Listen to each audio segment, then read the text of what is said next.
It is my pleasure to introduce today's speaker, Father Michael Sheeran. I met him shortly after I arrived in Denver in 2006 and realized very quickly that we are in fact colleagues, not just because of academic foci, but also because we're working in a very challenged but exciting industry that is higher education, and work to serve the common good. We found that we actually do share a deep commitment to transformation, indeed organizational reinvention, not only with our own schools, but beyond. He's been at Regis for a long time in different roles, but has been president since 1993.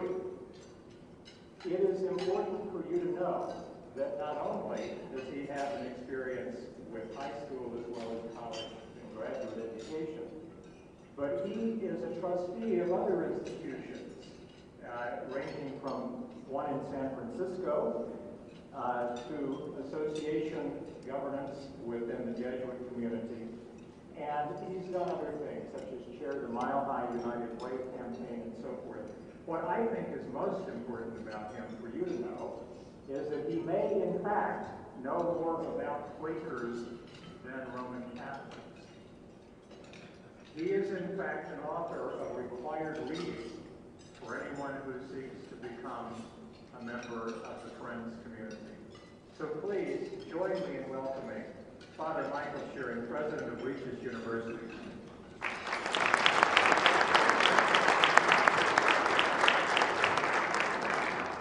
Thank you, David. It's really good to be with you. Maybe I should explain David's last comment just a tad. The Jesuits, which is an order of Catholic priests, are the crowd that I'm part of. And when we were founded back in about 1550, we were supposed to use this process of making decisions where you never vote, and people just talk together until they come to agreement. It was a well-developed process.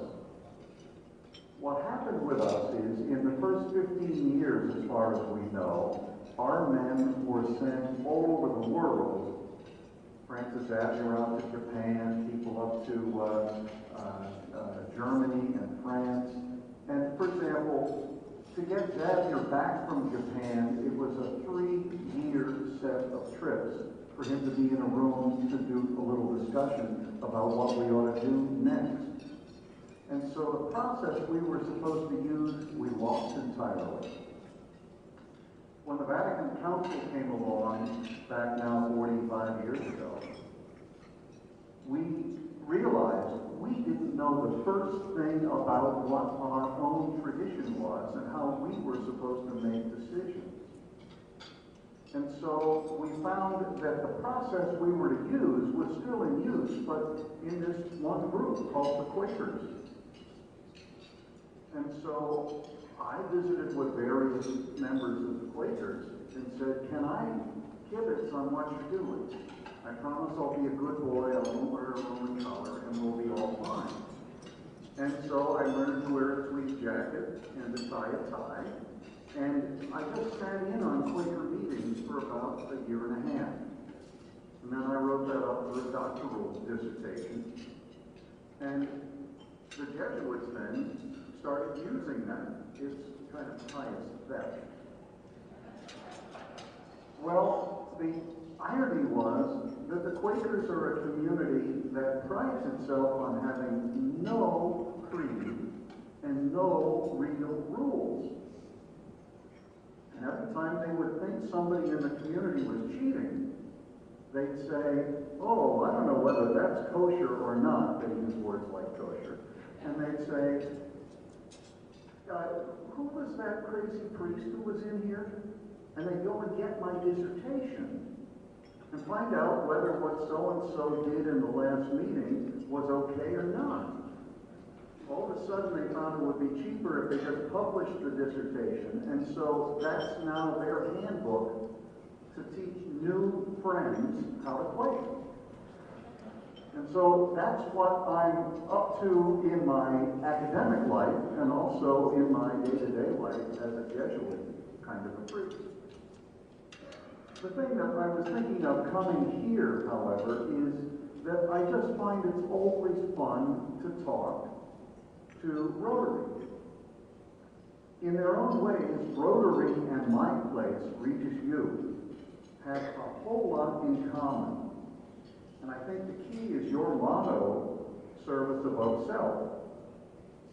To show you what I mean, let me just refresh your memory a bit about who Regis is, and then go into the points where we are in comparison. Now, if you're over 50, and there are a lot of folks in this room who qualify, and you were born in Denver, and there are very few who qualify, you probably think that Regis is a tiny Catholic liberal arts college for men, run by a religious order called the Jesuits. Well, it was that, until 1969, when women were accepted and the whole place began to change like mad, and to grow. Today we have 3 different schools that make up Regis University. The old place is Regis College, a co-ed Catholic school founded in 1877 by unwilling Jesuit missionaries.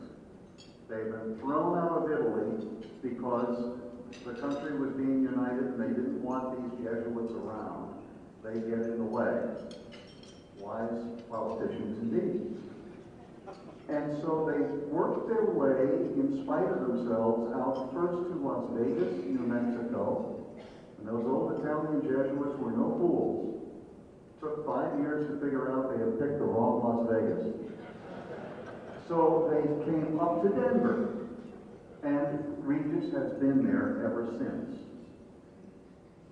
Now, they always kept their school small, and it always had just under 1,500 students, which it has today. About half the coursework is liberal arts, and when it comes to majors, the Jesuit tradition is you mix those liberal arts with very concrete, useful majors, business, accounting. We've got a whole lot of pre's, pre-law, pre-med, pre-dent, all of that running in our new science facility. Now, what you may not know, when Loretto Heights fell on hard times about 20 years ago, we took on their nursing program, and about 50 students came to us, along with 10 women who were the nursing faculty. Today, the leadership is the same. 5 of those 10 women are still working right there at Regis. But with the financial stability that they didn't have in those last years at the Heights, that original 50 nursing students has grown to 2,900 in undergraduate and graduate nursing, in healthcare administration, physical therapy, and then opening last September, pharmacy. The emphasis in what we now call the Rickard Hartman College for Health Professions is a mix of competence and personal concern for the patient.